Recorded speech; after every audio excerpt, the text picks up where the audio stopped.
真人，成吉思汗仗义之师，理应吊民伐罪才是。可是战端一开，仇恨愈深，铁骑过后，玉石俱焚呐。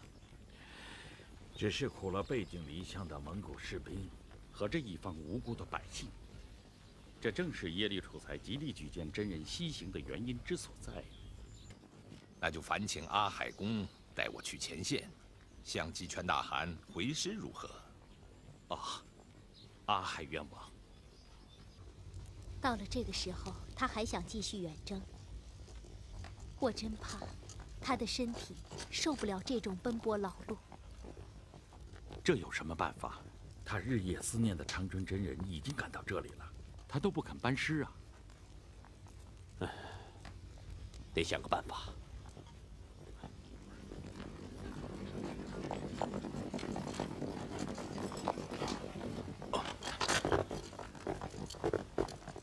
拜见呼兰妃和二位先生。多的千户，这是从哪里来呀？从前方回来，向大汗奏报军情。哎，我有个主意。多代，你过来。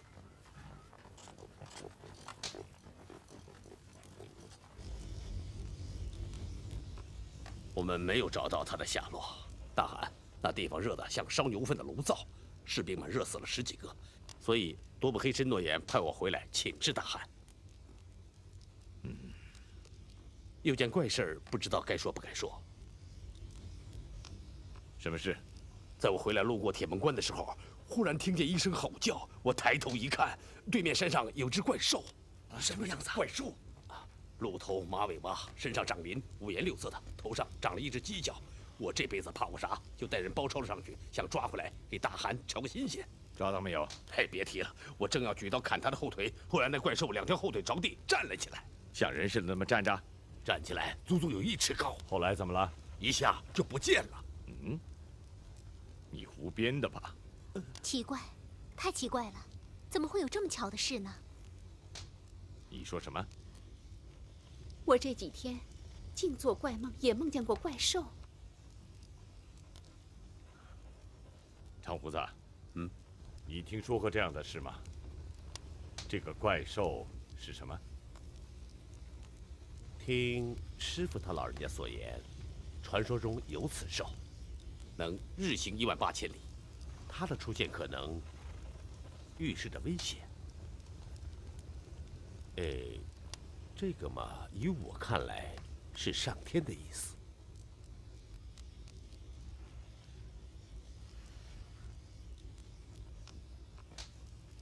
帝王乃天之骄子，为了使其福寿绵长，苍天按蒙古人的说法，即长生天，常以异象示警。尤其大汗是手握凝血而生，自然与长生天息息相通。怪兽的出现是上天派他来告诫大汗的。那长生天要告诫什么？让大汗尽早班师。最近不少将士得了斑疹伤寒，是不是也是长生天的告诫呢？极有可能。那依你之见呢？陛下应即刻派人找一个合适的地方备礼祭祀，并即日下诏班师顺承天意，保护人命，陛下方可享无疆之福啊！这话有什么凭证？韩兄，你不必相信。敌首领现在还没有捉到，突然班师不是养肥老虎，留着以后再伤人吗？父汗，我的长子木阿图干不能白死，请您给我一支队伍，让我去追捕杀子仇人，为木阿图干报仇。你懂什么？难道你忘了，去年长胡子说10月15日将有月食，应验了没有？前年在天山6月下雪，长胡子说是克敌之象，应验了没有？大汗，谁也不要再说了。耶律楚材先生，请你替我去铁门关祭祀异兽，回来后马上见我。是。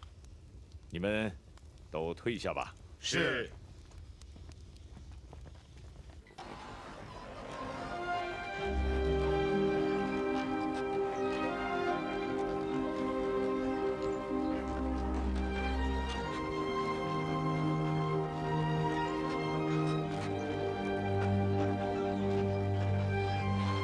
耶律看长春真人迎接大汗了！停止前进！停止前进！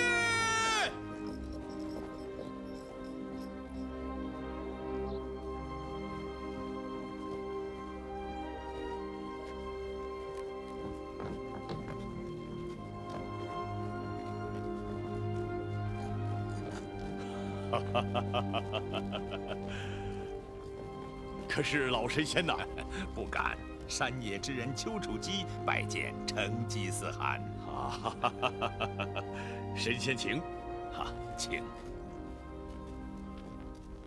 这老道派头不小啊！我要是能活他这么大岁数，身体也这么硬实就好了。为什么？至少可以像霍尔赤那样讨30个老婆呀！笑什么？请。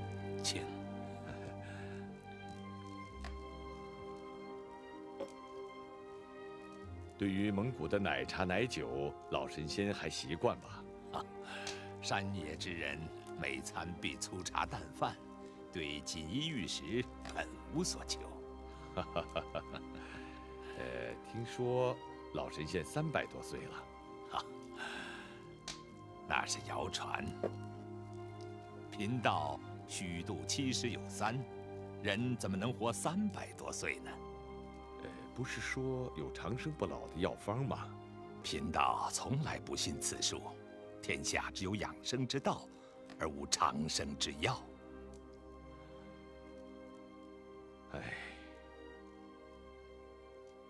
人人都留恋人间富贵，希望永世长存，这也是常情。可从古到今，也没见到一个人能长生不老的。老神仙诚实无欺，好，确实道德高尚。我没有对长生不老抱太多的希望，只觉得有许多事要做，可是心有余而力不足了。能记住远的，记不住近的；能看见远的，看不见近的。老神仙真的有保身之术传授给我，也好，我太需要了。好，这倒可以。真人远道而来，焉能保守不限呢？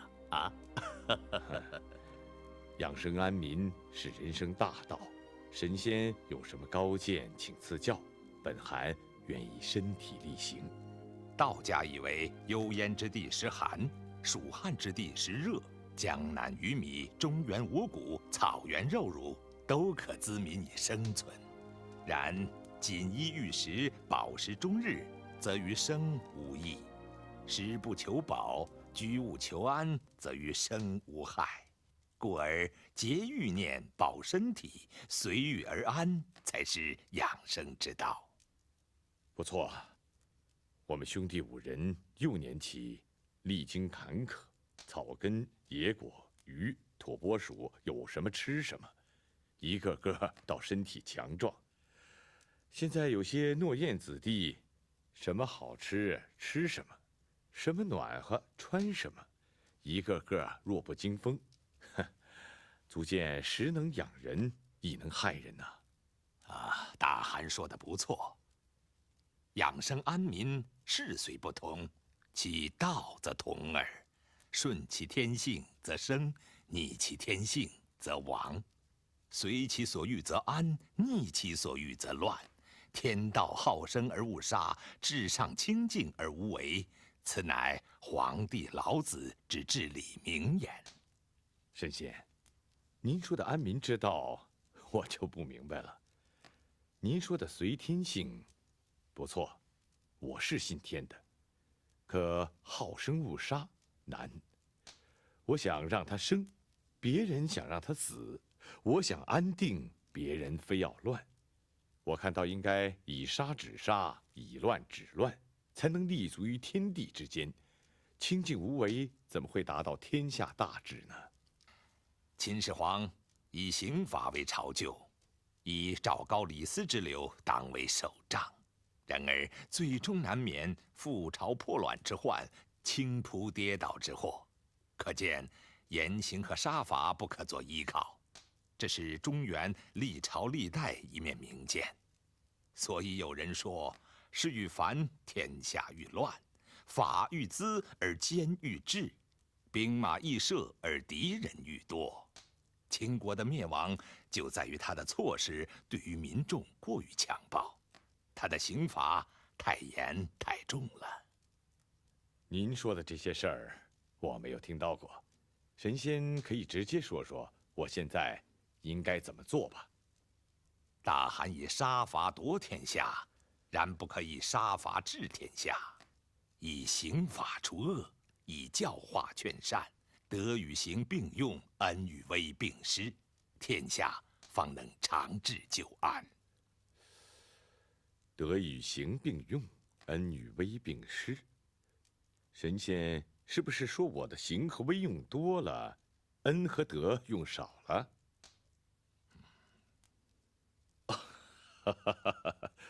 长胡子，在，请你把神仙的话记下来，要用蒙汉两种文字相对照，我要好好收藏，仔细琢磨。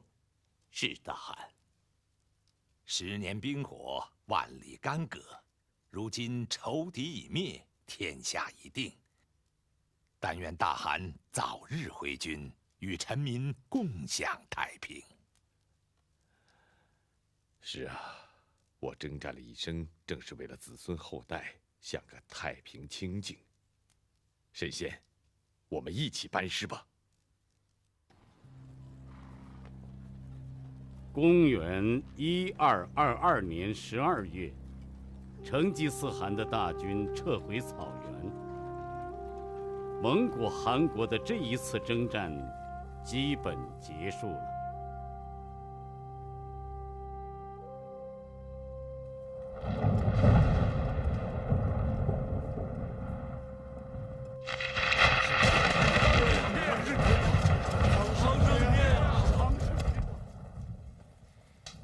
大汗意欲何为呀？冬天打雷一定是凶光之兆，我要查查是什么人洗衣晾晒，引起长生天的震怒。大汗，请坐下吧。雷电、冰雹、地动、日食，如同风吹水流、花开花落、生老病死，并无明明玄机。至于洗衣晾晒，天不会发怒。可是萨满是这么说的。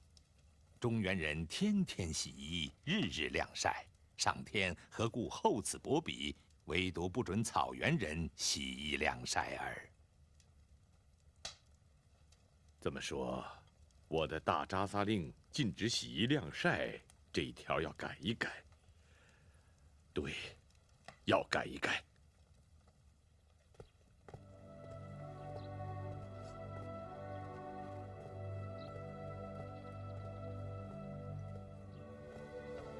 国王。啊，是你呀。你已经在这儿待了半天了，该回去休息了。让我一个人再待一会儿。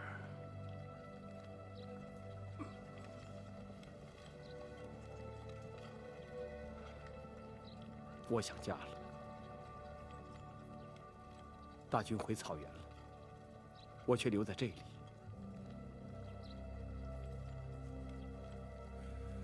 我想我的妈妈了，真的很想她。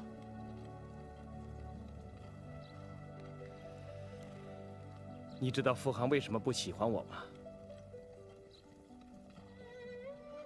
记得我和我的几个弟弟还是很年轻的时候，父汗问我们将来有什么理想。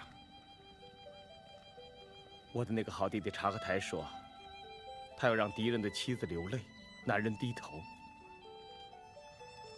我的三弟沃克台更会说话，他说他要把父汗的事业发扬光大。你知道我是怎么回答的？不知道，可能很糟吧。实在是糟透了。我说我喜欢放牛放马，一种颜色的马匹拥满一个山谷，另一种颜色的马匹拥满另一个山谷。可现在更糟的是，我不想当国王。不想领兵打仗，就想去放马，回到我妈妈身边去放马。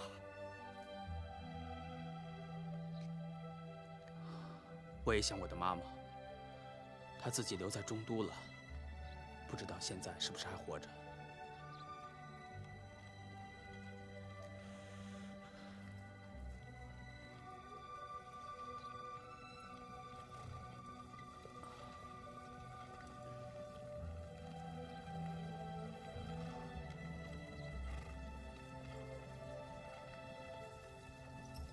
告辞了。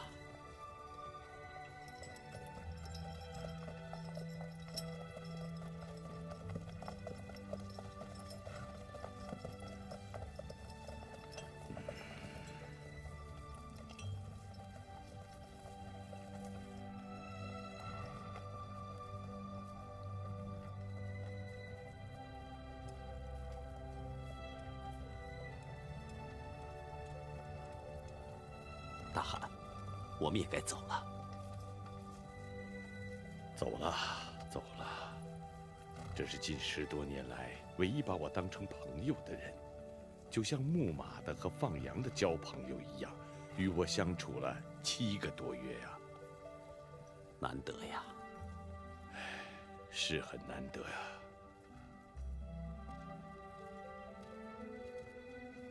难得他教给了我如何治理国家的办法，使我看到了一统天下的希望；也难得他破灭了我另一个希望，长生不老，明白地告诉了我剩下的时间不多了。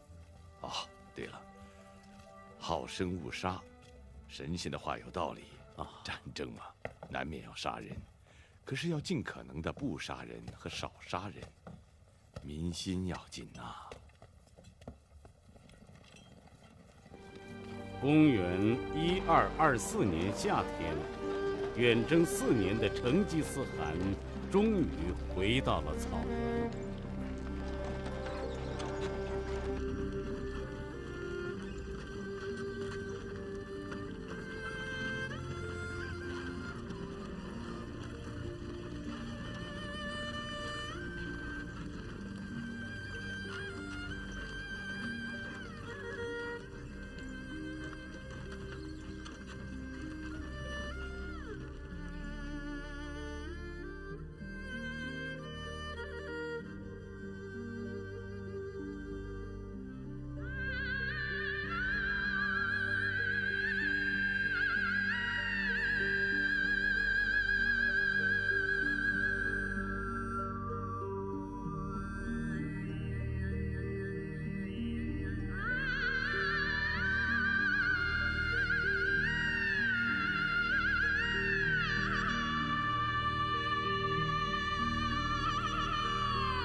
母亲过世的时候，只有何大安在她的身边，是吗？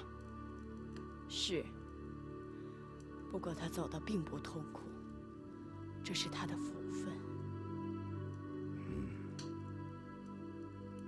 何大安呢？我要听听母亲最后时刻是什么样子。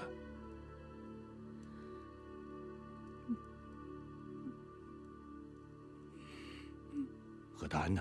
他在哪儿？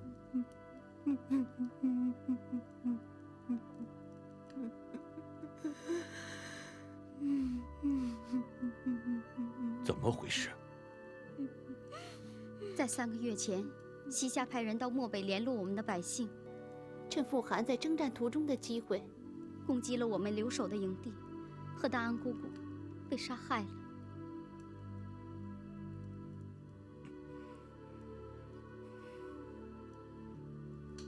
传我旨意，让朱赤和察合台国王到草原来，我要召开库里台大会，商议消灭西夏的大事。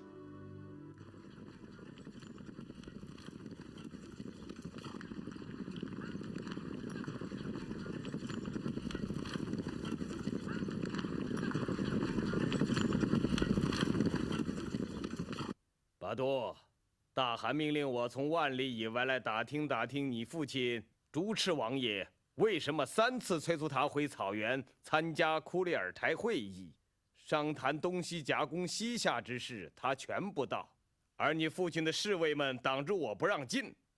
难道朱赤大哥当了国王，比大伯父成吉思汗还难见吗？托虎叔叔，您不要生气，我父亲已经病了1年多了。这几天尤其感觉不好，真对不起。您先休息几天，等父亲精神好了一点，一定让他见见您。我还能有这个荣幸吗？父亲连说胡话都惦记着草原上的事儿，您来了，他还不向您好好的打听打听。不必了，咱们走。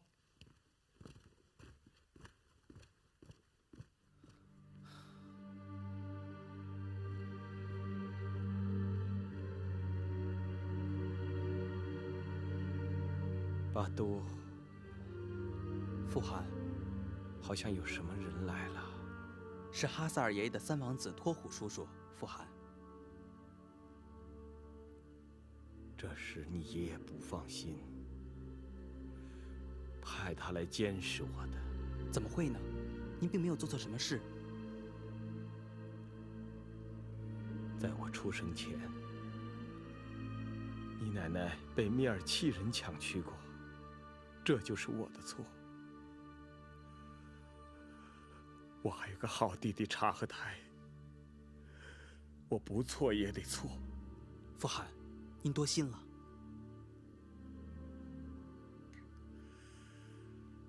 我的心已经死了，好在我也快死了。父汗。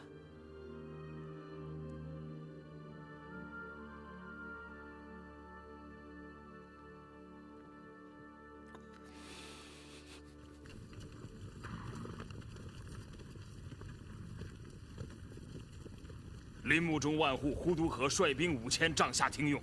知道了。大汗，单凭托虎王子的报告还不能为据，要定朱赤王爷的罪名，还要等更明显的迹象。等有了更明显的迹象，朱赤便已经吞并了察合台的汗国，成为那个领地的新国王了。大汗，各位长辈和老臣，快请回去吧。这次是我不孝的儿子朱赤叛逆，由我自己率军征讨就是了，哪里还敢劳动你们这些戎马一生的老人呢？大汗，我们是来劝你不要出征讨伐朱赤王爷，请大汗看在我们一家把你藏在羊毛堆里，躲过塔里忽台屠刀的份上，给我个老脸吧。至少请大汗在晚上10天以后做出讨伐的决定，因为时间会使人熄灭怒火的。而人在怒火升腾的时候是不能做出很明智的判断的。等等，是谁鼓动你们一起来给朱赤说情的？是不是博尔帖，德薛禅岳父？不是他，他已经哭得人事不省了呀。那是谁？是我，大汗。叶绥，为什么？大汗，我的心在告诉我，您一定错了。在大扎撒令里，你增加了敬老的条款，我才把这些大臣们请来，是来纠正你的错误。我的错误，是你错误地使用了我对你的宠爱了吧？塔塔尔人和蔑尔契人从来就像狼和狈一样，是分扯不开的。察合台，还轮不到你来辱骂你的母妃。那牙在，把这个女人给我囚禁起来，免得让她散布的流言影响了明天的出征。是。父汗，父汗，父汗，拔都来报丧了，大哥他病死了。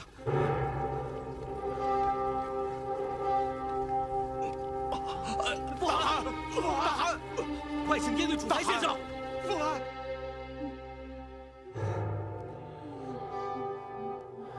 博尔帖，我对不起你。朱赤是我们的好儿子，他身上流着我的血，他有我一样的勇气和力量，还有我身上缺少的朴实和善良。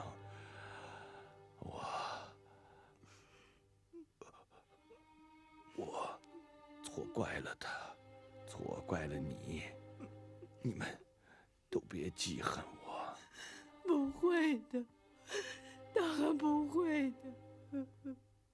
你们把叶绥放了吧，都是我不好。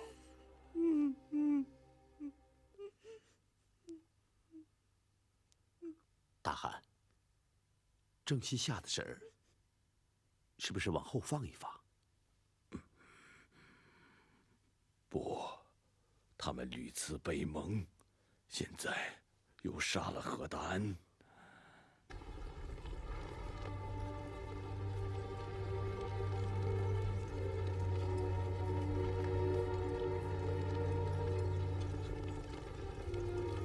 那呀，阿将军，在。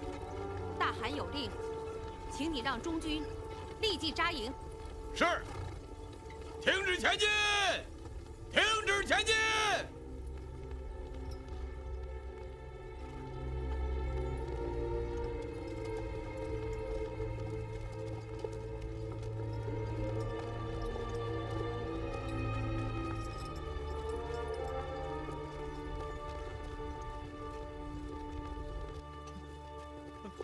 大汗，大汗，大汗，他给谁带孝？大汗，他是木华黎国王的儿子，木华黎国王病故了。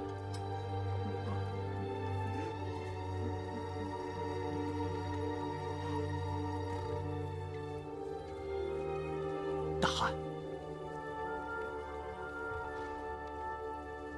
敌未灭，大将先死，长生天不再保佑我了吗？告诉我，你父亲年富力强，比我要小得多，他怎么会死？怎么会死了呢？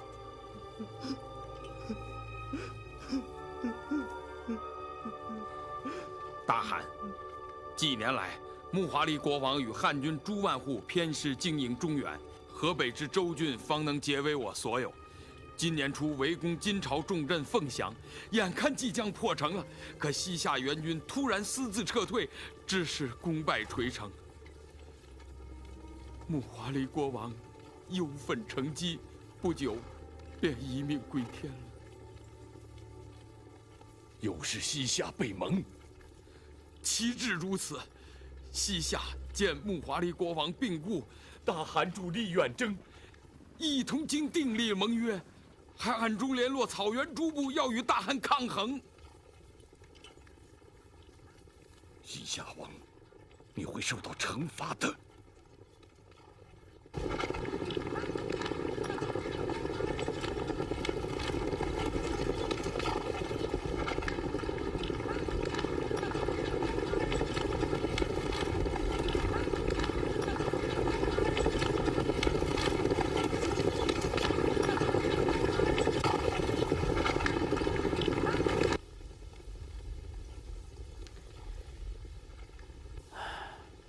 大汗，现在是谁的话也听不进去了。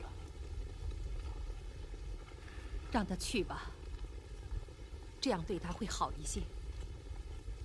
这么多天，他一直这么沉闷。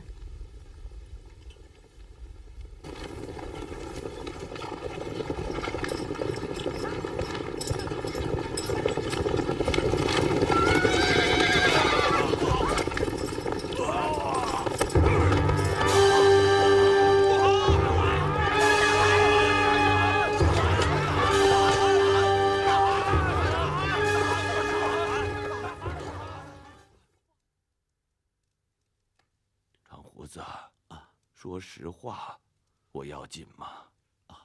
只要安心静养，大汗一定会复原如初的。又是安心，又是静养。大汗，明天我们办事回草原吧。不，叶穗，你不要劝我了。那好，就按大汗定的规矩，明天召集库里台，由诸王诺言们共同议定，好吗？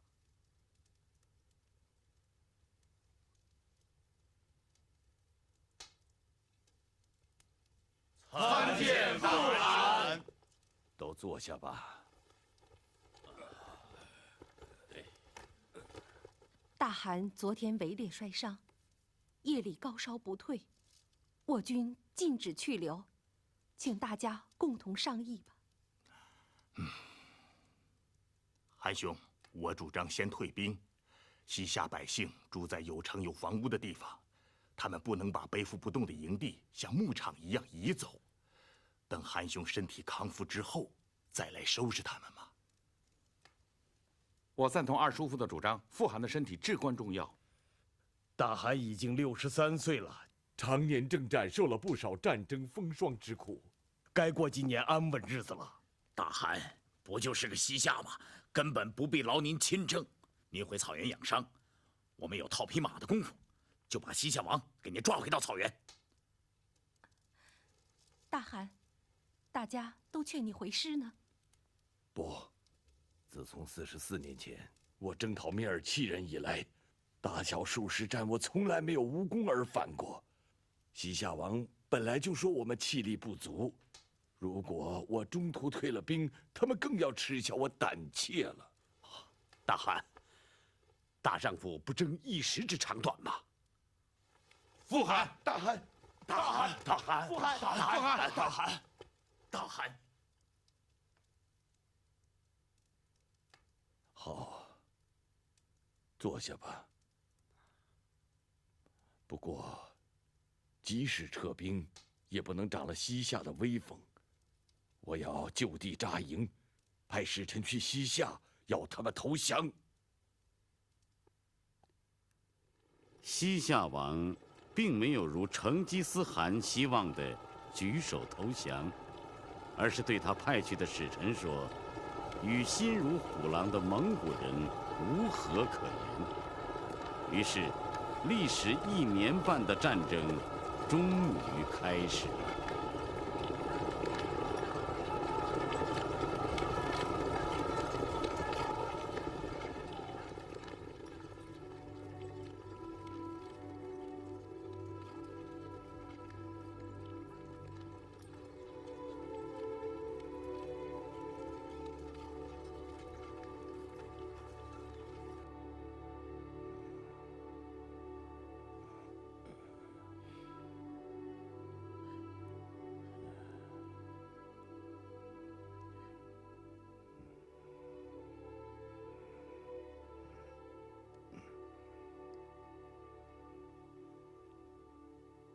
大汗，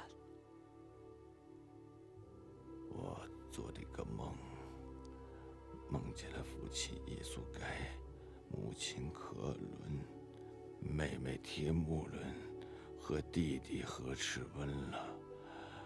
他们见了我，好亲热呀。还有博尔忽、木华黎。对了，我的孙子木阿图干。还有没了牙的老仆人花黑尘，只是博尔帖、朱赤母子和别勒古台的哥哥，我和哈萨尔射死的别克帖尔，他们见了我闷闷不乐。还有何大安，他离我好远好远，我叫他，他听不见。是啊，我这辈子大过的敌人，对和错已经模糊不清了。对亲人，我知道，我欠了这4个人的情啊，往后慢慢还吧。大汗，西夏王投降了。啊，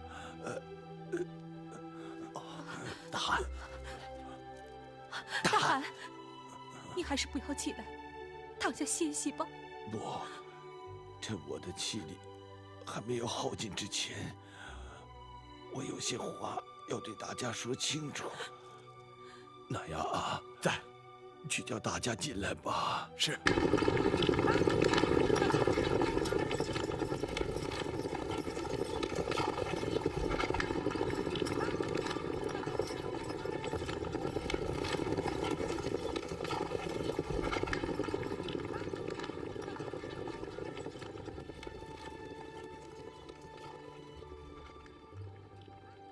我知道，长生天就要找我回去了，有几件事我要交代明白。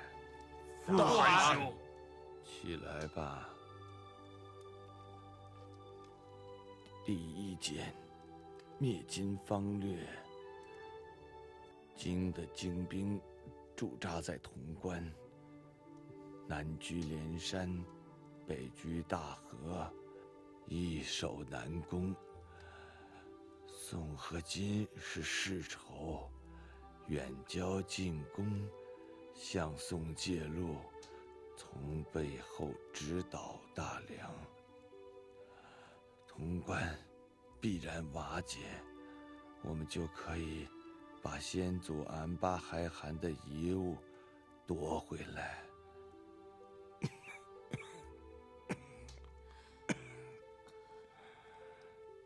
第2件，灭夏方略。傅汗，西夏不是已经投降了吗？他们只是答应投降了。从明天起，我们逐步向北撤退。如果我死在半路上，你们不要为我发丧，不要让敌人得知我去世的消息。等西夏王按指定的时间来投降的时候，你们就不要放他回去了，全部都杀掉，永除后患。是。第3件，我留下的宝座只能做1个儿子，我把他交给窝阔台了。他是你们的汗，你们要好好辅佐他。啊，是。窝阔台，傅汗。大汗。耶律楚材是我给你留下的一个治国的工匠，一个栋梁之才。我记住了。这就好，这就好，一切都好了。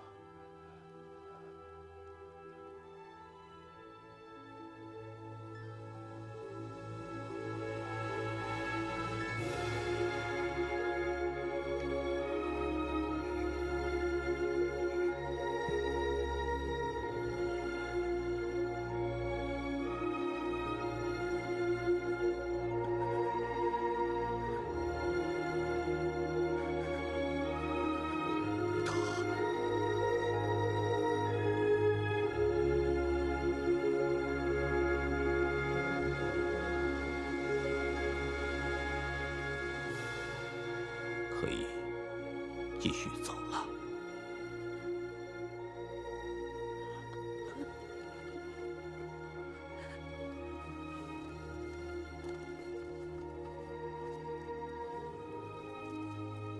公元1227年8月25日，成吉思汗逝于六盘山下清水县，终年66岁。他的子孙将他的尸体运回大草原，遵照成吉思汗的遗言，没有修造坟墓，只是在埋葬他的地方30里外插上一圈箭簇，派重兵把守。时间已经过去700多年，成陵的所在地已经是个难解之谜。对于这个伟大人物的千秋功罪，史学家已给予科学的评估。而本剧想介绍给观众的成吉思汗，是同凡人一样，具有7情6欲，集崇高和平凡、英明和失误、成功和遗憾于一身的一代天骄。